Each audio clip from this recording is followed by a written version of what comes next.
Little Zinle was only 12 years old when her world turned upside down. She had always been a bright and kind-hearted girl, loved by everyone in the village. But when her mother fell ill and passed away, everything changed. Her father, Chief Jabulani, was devastated by the loss of his beloved wife. As time passed, he decided to remarry, believing that a new wife would help bring warmth back into their home and provide a motherly figure for Zinhle.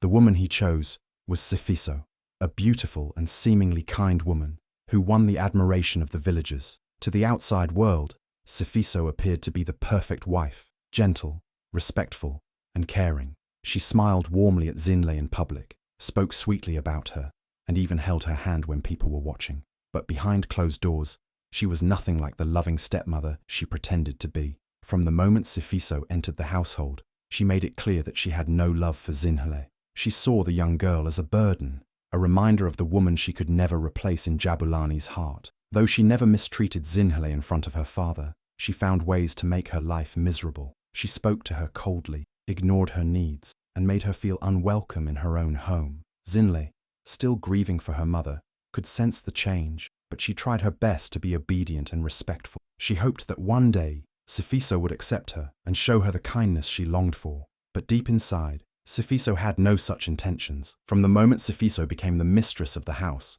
Zinhle's life turned into a never-ending nightmare. The warm home she once knew became a place of suffering. Sifiso made sure that Zinhle was no longer treated as the chief's daughter, but as nothing more than a servant. From sunrise to sunset, she was forced to work endlessly, scrubbing the floors, washing clothes, fetching water, and cooking meals that she was barely allowed to taste. Meanwhile, Sifiso's own daughter, Ayanda, lived a life of comfort and luxury. Ayanda was just a year older than Zinhle, but the difference in their lives was like night and day. While Zinhle woke up before dawn to start her chores, Ayanda slept in a soft bed until the sun was high in the sky. While Zinhle's hands were cracked and rough from washing clothes in cold water, Ayanda's were soft and smooth, never touching anything that required work. Sifiso treated Ayanda like a princess, dressing her in the finest clothes and feeding her the best food, while Zinhle was left with torn rags and scraps from the kitchen. Hunger became Zinhle's constant companion. At times, she would go for an entire day with nothing but a small piece of dry bread, while the delicious meals she'd cooked for the family filled the air with tempting smells. At night, she curled up on a thin mat in the corner of the kitchen, while Ayanda rested on a comfortable bed covered in soft blankets. Zinhle never complained. She never spoke back. She held on to hope that her father would see her suffering and rescue her from this misery. But Chief Jabulani, trusting his new wife completely, remained blind to the cruelty happening under his own roof. He was a respected and busy man, often traveling to neighboring villages for trade and important meetings. Whenever he was home, Sifiso made sure that Zinhle's suffering remained hidden. She spoke sweetly to the chief, acting as a loving and caring stepmother in his presence. If Zinhle's cheeks looked hollow from hunger, Sifiso would laugh and say, "Oh, she eats like a bird. She never finishes her meals." If the chief ever noticed Zinhle's tired eyes, Sifiso would shake her head and say, "She's just lazy, my love. I try to teach her the value of hard work, but she refuses to learn." And the chief, too occupied with his duties, believed her every word. Zinhle, too afraid to speak against Sifiso, kept her pain buried deep inside. She told herself to be strong, to endure just a little longer. Maybe one day her father would see the truth. Maybe one day things would get better. But as the days turned to weeks and the weeks into months, it became clear Sifiso was not going to stop, and Zinhle was growing weaker with every passing day. As the years passed, Zinhle grew into a beautiful young girl. Despite the suffering she endured, her heart remained pure, and her beauty only blossomed. Her kindness touched the hearts of the villagers, who often whispered about how she resembled her late mother, not just in looks, but in the way she carried herself with grace and humility. This only made Sifiso's hatred burn deeper. No matter how hard she tried to break Zinhle, the girl's spirit refused to be crushed. Sifiso feared that one day, Chief Jabulani would finally see the truth. She feared that he would realize how cruel she had been and cast her out. But more than anything, she feared that Zinhle would take everything from her. What if the chief decided to make Zinhle the rightful heir to his wealth? What if Ayanda was left with nothing? The thought alone filled her with rage. She knew she had to act fast before it was too late. That was when an idea took root in her mind, an idea so dark that even she shuddered at first. But the more she thought about it, the more it made sense. If Zinle were gone, no one would question it. She could make it look like an accident, and no one would ever suspect her. To make sure Ayanda stayed on her side, Sifiso filled her daughter's mind with lies. She told her that Zinle was nothing but a cunning thief, pretending to be innocent while secretly plotting to steal everything from them. "She wants to take your place," Sifiso whispered. "She wants to take everything that belongs to you, even your father's love." Ayanda, who had grown up believing her mother's words without question, felt anger bubbling inside her. She had always looked down on Zinle, seeing her as nothing more than a servant. Now, hearing that Zinle might one day take what was hers, she burned with jealousy. "We have to stop her," she told her mother. "We have to make sure she never gets the chance." Sifiso smiled. That was exactly what she wanted to hear. One morning, while Chief Jabulani was away on one of his trading trips, Sifiso called Zinle and told her they needed to fetch water from a distant well deep in the forest. Zinle, ever obedient, nodded and followed without question. She carried a large clay pot on her head as they walked through the narrow, winding path. The sun was high, and the air was thick with the sounds of chirping birds and rustling leaves. But as they walked deeper, the trees grew taller, their thick branches blocking out the sunlight. The path became narrower, and the silence between them grew heavier. Zinle had never been this far into the forest before, and an uneasy feeling settled in her chest. At last, they reached the old well. It was hidden among the trees, covered in moss and forgotten by time. The stones around it were cracked, and the water inside was so deep that the bottom could not be seen. Zinle stepped forward, ready to lower her pot and fetch the water, but before she could react, she felt a sudden, forceful shove from behind. A scream escaped her lips as she lost her balance, her hands flailing in the air as she tumbled forward. The last thing she saw was Sifiso's cold, unblinking eyes staring down at her before the darkness swallowed her whole. Then, silence. The forest remained still, as if it had swallowed the secret along with Zinle. Sifiso ran into the village, screaming and crying, her clothes slightly torn and dust on her face. She fell to her knees in the middle of the compound, wailing loud enough for everyone to hear. "Zinle's gone! The spirits took her!" she cried, beating her chest as if she were truly heartbroken. The villagers gathered around, shocked and confused. "What do you mean?" one of the elders asked. "Where is the child?" Sifiso wiped her fake tears and shook her head. "We went to fetch water from the forest well," she sobbed. Zinle was standing near the edge when suddenly a strong wind blew. I called out to her, but before I could reach her, she disappeared. The spirits dragged her into the well. Gasps and murmurs spread through the crowd. Everyone knew the old well was deep and dangerous, but to say that spirits had taken Zinle made the villagers uneasy. Some believed in such things, while others were doubtful. When Chief Jabulani returned later that evening, Sifiso ran to him, still weeping. "My husband! Oh, my husband!" she cried, falling into his arms. "Our daughter! She is gone!" The chief's face darkened with fear. "What are you saying?" he demanded. Sifiso repeated her story, adding more details, making sure to sound as if she had fought to save Zinle. "I tried, my love," she sobbed. "I reached out for her, but the spirits, they were too strong." Chief Jabulani's heart pounded. He refused to believe that his daughter was truly gone. Without wasting time, he gathered a search party. The strongest men in the village took torches and ropes, heading straight for the well. The night was cold, and the wind howled as if mocking their efforts. The men called Zinle's name over and over, but there was no response. One man tied a rope around his waist and was lowered into the well, but when he came back up, he shook his head. "There is no trace of her," he said, "not even a piece of cloth." Days passed, and still, no sign of Zinle was found. Eventually, the villagers accepted what they believed to be the truth. Zinle was gone forever. Some said the spirits had truly taken her, while others whispered that she might have drowned. Either way, no one questioned Sifiso's story. A mourning period was held, though it was hollow and false. Chief Jabulani sat in sorrow, his heart broken, but life in the household changed. With Zinle gone, Sifiso now had full control. She walked around with confidence, her once secret hatred now hidden beneath a mask of sorrow. Ayanda, though still believing her mother's lies, felt an odd sense of unease. Zinle was gone, But why did it not feel like a victory? Something deep inside whispered that this was not the end. Zinhle screamed as she fell, her small hands desperately reaching for something, anything, to hold on to. The air rushed past her ears, her heart pounding in terror. She braced herself for the impact, expecting cold, hard death at the bottom of the well.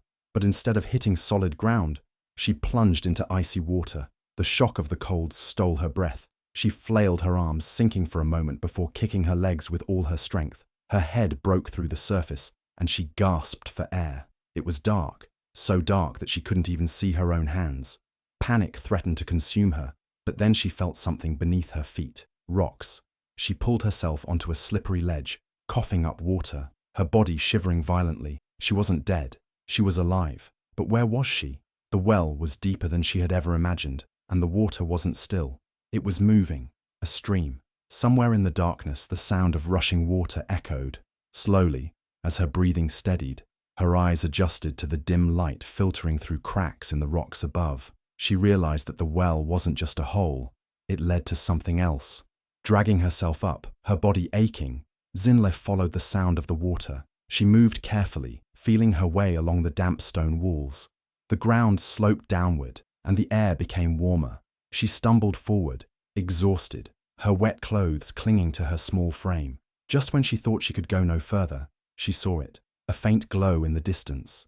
Summoning the last of her strength, she moved toward it. The passage opened into a large underground cavern, lit by small cracks where sunlight streamed in from above. The cavern was unlike anything she had ever seen. Glowing moss covered parts of the walls, and a small waterfall cascaded into a clear pool. The air smelled fresh, and the sound of trickling water was soothing. But before she could take another step, a deep voice startled her. "You should not be here, child." Zinle spun around, her eyes widening in fear. An old man stood before her, his long grey beard reaching his chest. His dark skin was wrinkled with age, but his eyes were sharp and knowing. He wore a simple robe made of woven fibers, and in his hand he held a wooden staff carved with strange symbols. I fell," Zinhle stammered, her voice trembling. "Please, help me."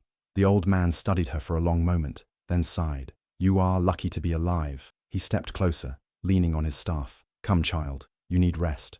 Too tired to resist, Zinhle let him lead her to a small corner of the cavern where a mat of dried leaves lay. The old man knelt beside her, placing a hand on her forehead. His touch was warm, and suddenly, her eyelids felt impossibly heavy. "Sleep," he said gently. "You are safe now." As she drifted into darkness, she heard his voice one last time. "My name is Baba Themba, and your journey is far from over." When Zinhle woke up, she felt warmth for the first time in what seemed like forever. A soft blanket covered her, and the scent of herbs filled the air. She was inside a small cave, lit by the gentle glow of firelight. Baba Themba sat beside her, crushing leaves into a wooden bowl. "You are awake," he said, without looking up.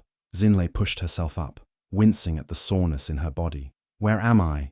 "You are in the heart of the earth," Baba Themba replied, "a place hidden from the world above. And now, child, you must learn how to survive." Thus began Zinle's transformation. At first, everything felt impossible. Baba Themba made her carry heavy clay pots filled with water from the underground stream. She had to climb slippery rocks, balance on fallen logs, and walk for miles through dark tunnels, with only her hands to guide her. Her arms ached, her legs trembled, and there were nights she cried from exhaustion. But Baba Themba was patient. "You were thrown away, but that does not mean you are weak," he told her one evening. "Strength is not just in the body, but in the mind and soul."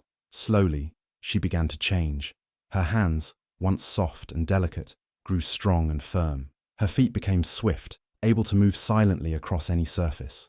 She learned how to set traps, find edible roots, and blend into the shadows like a ghost. She watched how Baba Themba mixed herbs to heal wounds, cure fevers, and ease pain. She memorized every plant, every scent, every ritual, but the most mysterious change came in the quiet moments. At night, when the cave was silent, Zinhle began to hear whispers, soft, distant voices calling her name. At first, she thought it was a trick of the wind, but the voices grew stronger. One night, as she sat by the stream, she heard a gentle, familiar voice. "Zinhle, my child." Her heart pounded. "Mother," she whispered. A rush of warmth filled her, and for the first time, she felt a presence she could not see, but knew was real. The ancestors were speaking to her. Baba Themba noticed the change in her eyes, the way she could sense things before they happened. "You are chosen," he said one day. "The spirits walk with you." Zinle no longer feared the dark. She no longer felt lost. She was no longer the weak girl who had fallen into a well. She was something more. She was strong, she was wise, and she carried the voices of those who had come before her. One day, Baba Themba stood before her and nodded. "It is time." Zinhle knew exactly what he meant. She had learned everything she needed. Now, she had to return to the world above. It started as a whisper. Late at night, when the village was silent and the moon cast long shadows across the land, a faint voice rose from the old abandoned well. At first, it was barely a sound, just a breath of wind, a distant murmur. But as the nights passed, the whispers grew louder. "Why did you betray me?" the voice would say. "Why did you throw me away?" The first to hear it was an old woman gathering firewood near the well. She dropped her bundle and ran, her heart pounding. By morning, the entire village was talking about it. Some laughed it off, saying it was just the wind. Others, especially the elders, looked uneasy. Then more villagers began to hear it. A young boy, passing by on his way home, froze in terror when he heard his name whispered from the depths. "Help me!" the voice pleaded. He ran, tears streaming down his face, and refused to speak for days. A group of women, returning from the river, swore they heard someone crying, soft, heart-wrenching sobs drifting up from the well. One of them, brave enough to step closer, nearly fainted when she heard a familiar name. Zinle. Fear spread through the village like wildfire. The whispers became louder each night, turning into wails and cries for justice. Some claimed to hear the sound of splashing water, as if someone was struggling to climb out. Others said they saw a faint, glowing figure standing near the well, her white robes billowing in the wind, before disappearing into the darkness. Even the animals sensed something was wrong.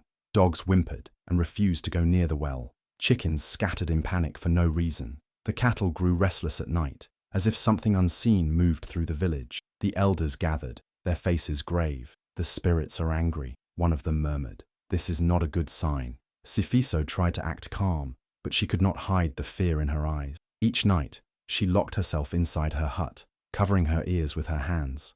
But it was no use. The voice followed her, whispering in the wind, creeping into her dreams. She woke up screaming, drenched in sweat, her heart racing. Ayanda, too, was growing uneasy. She had always believed everything her mother told her, but now she wasn't so sure. She saw the way her mother flinched at every shadow, how she refused to go near the well, how her hands trembled when she thought no one was looking. One night, unable to bear it any longer, Ayanda whispered, "Mother, did you do something to Zinle?" Sifiso's eyes widened in shock. "What are you saying?" she snapped. "Zinle was taken by spirits. We all know that." But her voice wavered, and Ayanda saw the fear hiding beneath her anger. The village was no longer at peace. The whispers continued, and with each passing night, the voice from the well grew stronger. It was as if something, or someone, was coming back. And the village knew one thing for sure. The spirit of Zinle would not rest until justice was served. Sifiso could no longer find peace. Every night she tossed and turned, unable to sleep. The whispers from the well had followed her into her dreams. In her nightmares, she saw Zinle standing at the edge of the well, her white dress soaked in water, her eyes full of sorrow. "Why did you do this to me?" Zinle's voice echoed in her ears. "I trusted you." Sifiso would wake up gasping, her body covered in sweat. She would sit up, trembling, staring into the darkness, afraid to close her eyes again. But even in the silence of her hut, she could hear it, the faint voice calling her name. During the day, she tried to act normal, but her hands shook when she held a cup. Her eyes darted around, as if she expected to see Zinle's ghost standing behind her. The villagers noticed. They whispered about how pale she looked, how she avoided walking past the well, how she seemed to flinch at the slightest sound. Then, one night, the voice became louder than ever. "Sifiso!" it cried. "You cannot hide from me!" Sifiso screamed, covering her ears, but the voice did not stop. It was inside her head now, filling every corner of her mind. She could see Zinle's face in the shadows, hear her footsteps behind her, feel her presence in every cold gust of wind. The guilt became unbearable. She could not eat. She could not rest. She jumped at every sound, her heart pounding in fear. Ayanda watched her mother with growing unease. She had always believed everything Sifiso told her, but now doubts crept into her heart. Why was her mother so afraid? Why did she refuse to speak about Zinle? Why did the whispers from the well seem to torment her alone? One evening, Ayanda finally confronted her. "Mother," she said, her voice hesitant, "what really happened to Zinle?" Sifiso's breath caught in her throat. "I told you," she said quickly, avoiding Ayanda's eyes. "The spirits took her." Ayanda shook her head. "The spirits do not call your name every night," she said softly. "Zinle does." Tears filled Sifiso's eyes. Her body shook as she sank to the floor. "I had no choice," she whispered. "She was taking everything from us. Your father loved her more. She was too good, too perfect. I couldn't let her stay." Ayanda's blood ran cold. "What did you do?" she asked, her voice barely a whisper. Sifiso covered her face with her hands, sobbing. "I pushed her," she admitted, "into the well. I thought she was gone forever." Ayanda stepped back as if she had been struck. The air in the hut felt heavy, suffocating. She stared at her mother, realizing the terrible truth. "You killed her," Ayanda whispered, tears streaming down her face. "You lied to all of us." Sifiso reached for her, but Ayanda moved away. Disgust, fear, and guilt swirled inside her. She had believed in her mother's innocence, but now she saw the monster behind the mask. From that moment, Ayanda could no longer look at Sifiso the same way. The mother she had loved, the woman she had trusted, had become a stranger. The village square was alive with the sound of drums and laughter. It was the night of the harvest festival, a time when the people gathered to celebrate, dance, and give thanks to the spirits for their blessings. Fires burned brightly, casting golden light over the villagers as they sang and clapped in joy. But then, something changed. A cold wind swept through the square, making the flames flicker. The air, once filled with laughter, grew silent as an eerie presence settled over the crowd. People turned their heads, their smiles fading, as a lone figure walked toward them from the darkness. She was draped in flowing white robes that shimmered under the moonlight. Her hair, once cut short as a child, now cascaded down her back like a river of night. Her face, though calm, carried a strength that sent shivers down the spines of those who looked upon her. Gasps rippled through the crowd. Women clutched their children. Men whispered in disbelief. It was Zinle, the girl who had been lost, the girl who had been mourned, the girl who had spoken through the well. Chief Jabulani stood frozen, his goblet of palm wine slipping from his fingers and crashing to the ground. His eyes widened, his breath caught in his throat. His daughter, his sweet Zinle, was standing before him, alive. Sifiso staggered backward, her heart hammering against her chest. She gripped Ayanda's arm, but her daughter did not move. Ayanda was staring, her face pale, her lips parted in shock. A murmur of disbelief spread through the crowd.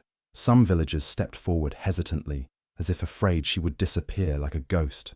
Zinle raised her hand, and the whispers ceased. Her voice, soft yet commanding, carried through the night. "I did not die," she said. "I was not taken by spirits. I was pushed." A heavy silence fell over the square. All eyes turned to Sifiso, whose body trembled. The villagers watched as Zinle's gaze locked onto her stepmother, her dark eyes burning with truth. "The woman you call your leader, the woman who shares your meals, is the one who tried to kill me," Zinle continued. "She took me to the forest, to an old well, and pushed me in. She left me for dead." A wave of gasps and murmurs erupted from the crowd. People turned to Sifiso in shock and anger. Chief Jabulani staggered forward, his face pale. "No, it cannot be," he whispered. Zinle looked at him, and for a moment, her eyes softened. "Father," she said, "I survived because the spirits willed it so. The ancestors guided me to a healer, Baba Themba, who saved my life and taught me the ways of wisdom and healing. But I have returned, not for revenge, but for truth." The village was in an uproar now, people shouting in anger, demanding answers. Sifiso dropped to her knees, tears spilling down her face. She knew there was no escape. The voice from the well had come back, not as a whisper in the night, but as flesh and blood standing before her. Zinle had returned, and justice would follow. The village square was no longer filled with celebration. The drums had stopped, and the air was thick with tension. The elders sat in a circle, their faces stern as the villagers gathered around to witness the trial of Sifiso. Torches flickered, casting long shadows over the ground. Chief Jabulani stood at the center, his expression filled with grief and anger. He could barely look at Sifiso, the woman he had once trusted with his home and his daughter. His hands trembled at his sides, his heart heavy with betrayal. Sifiso knelt before the elders, her once proud posture now broken. Her clothes, once rich and elegant, clung to her like rags as she trembled under the weight of their judgment. The whispers of the villagers surrounded her like an unseen force, their eyes filled with fury and disgust. "You were given a place of honor in this village," one of the elders said, his voice sharp. "You were the wife of a chief, the mother of his children. Yet, you tried to kill an innocent girl, a child who had done you no harm." Sifiso's lips quivered as she tried to speak, but no words came. "You lied to us," another elder added. "You let this village mourn a child who was never truly dead. And for what? Your own selfish greed and jealousy." Sifiso lowered her head, unable to meet the eyes of those around her. She knew there was no escape, no more lies that could save her. Chief Jabulani took a deep breath, his voice heavy with sorrow. "You are no longer my wife," he declared, his words like a blade cutting through the silence. "You are no longer welcome in this village. From this day forward, you are banished." Gasps rippled through the crowd. Some villagers nodded in agreement, while others murmured among themselves. Banishment was a fate worse than death, a life of isolation, without family, without a home. Sifiso let out a broken sob, her hands clutching the earth beneath her as if she could hold on to the life she once had. But there was nothing left for her here. Ayanda, who had been standing quietly at the edge of the crowd, finally stepped forward. Her face was pale, her eyes filled with shame. She had believed her mother's lies for so long, had played a part in Zinle's suffering without even realizing it. She turned to Zinle, her voice shaking. "I was blind to the truth," she said softly. "I let my mother's words poison my heart. I don't deserve your forgiveness, but I beg for it anyway." For a moment, Zinle was silent. Then she stepped forward and took Ayanda's hands in hers. "You were a child, just like me," she said. "You did not see the truth because it was hidden from you. I forgive you." Tears spilled down Ayanda's cheeks as she fell to her knees, sobbing. The villagers watched, their hearts heavy but relieved. Justice had been served, and though wounds remained, there was hope for healing. As the guards led Sifiso away into the darkness beyond the village, she did not look back. She knew she was lost. The night was calm, and the stars shimmered like scattered diamonds in the sky. The village, once filled with sorrow and fear, was now alive with whispers of wonder. Zinle had returned, not as the helpless girl who had once been cast into the well, but as a woman of strength and wisdom. She stood tall, her presence radiating peace and power. Chief Jabulani, with tears in his eyes, opened his arms to her. "Come home, my child," he said, his voice thick with emotion. "Let me right my wrongs. Let me be the father I failed to be." But Zinle only smiled, a smile full of love yet firm in its decision. "Father," she said gently, "my home is not just with you. My home is with all those who need me. I have been given a gift, the gift of healing, of wisdom, of speaking to the spirits. If I return to your house, I will only be your daughter. But out there, in the world, I can be a guide, a protector, a healer." Jabulani lowered his head, understanding the truth in her words. He did not want to lose her again, but he knew she was no longer the child he had left behind. She had become something greater. The village elders gathered and spoke of her incredible survival, of how the spirits had spared her life and given her knowledge beyond human understanding. They declared her the daughter of the spirits, a title that quickly spread beyond their land. People from other villages came, seeking her wisdom, her touch, her ability to see beyond the physical world. The well, once a place of death and betrayal, was no longer feared. Instead, the villagers came together to seal it with stones, ensuring that no more souls would be lost to its darkness. But they did not forget. They built a shrine beside it, a place where people could come to give offerings, to ask for blessings, to remember the girl who had been thrown away but had risen again. Zinle spent her days traveling from village to village, healing the sick, comforting the broken, and sharing the knowledge Baba Themba had given her. Children ran to her with bright smiles, elders bowed their heads in respect, and even warriors, strong and proud, sought her counsel. Though she no longer lived in her father's house, she visited from time to time, bringing peace to Jabulani's heart. Ayanda, too, found a new path, dedicating herself to helping those in need, hoping to redeem the mistakes of her past. As time passed, Zinle's legend only grew. Stories of her spread far and wide, whispered by fires at night, sung in songs by wandering travelers. She was no longer just a girl who had suffered. She had become something more, proof that even in darkness, the light of truth and justice could shine through. Sifiso wandered from village to village, her once proud face now sunken with hunger and shame. No one welcomed her, for news of her wicked deeds had spread far and wide. People whispered as she passed, shaking their heads in disgust. Some threw scraps of food at her feet, but she was too ashamed to pick them up. She had once lived in a grand house, dressed in fine clothes, and eaten the best food. Now, she slept under trees, drank from muddy streams, and begged for food like a common thief. Every night she was haunted by nightmares of Zinle's voice calling her name. She would wake up in a cold sweat, her heart pounding, her hands trembling. Sometimes she thought she heard whispers in the wind, reminding her of the terrible crime she had committed. The guilt weighed on her like a heavy stone, crushing her spirit more with each passing day. Back in the village, life had returned to peace. Without Sifiso's cruelty, Chief Jabulani ruled with a clear heart. Ayanda, though still burdened by guilt, worked hard to make amends. She followed Zinle's example, helping those in need and offering kindness wherever she could. She knew she could never undo what had happened, but she hoped to prove that she had changed. As for Zinle, she continued her work as a healer, guiding people with wisdom and compassion. She never sought revenge, for she understood that true justice did not always come from punishment, it came from life itself. She knew that Sifiso would suffer far more by living with the weight of her own actions than by any punishment the village could give. Years passed, and Zinle's name became a legend. Children grew up hearing the story of the girl who was thrown into a well but returned stronger than ever. Travelers from distant lands came to seek her blessings, and people built a shrine in her honor. They believed she was touched by the spirits, a woman who had overcome death itself. Meanwhile, Sifiso grew weaker, her body frail, her spirit broken. One cold night, she collapsed by the side of the road, unable to go any further. A group of travelers passed by but did not stop to help. She was just another lost soul, forgotten by the world. As the wind howled around her, she whispered Zinle's name one last time before closing her eyes. And so, karma took its course. The village flourished, and Zinhle's story was told for generations, a reminder that no evil deed goes unpunished, and that justice always finds its way in the end.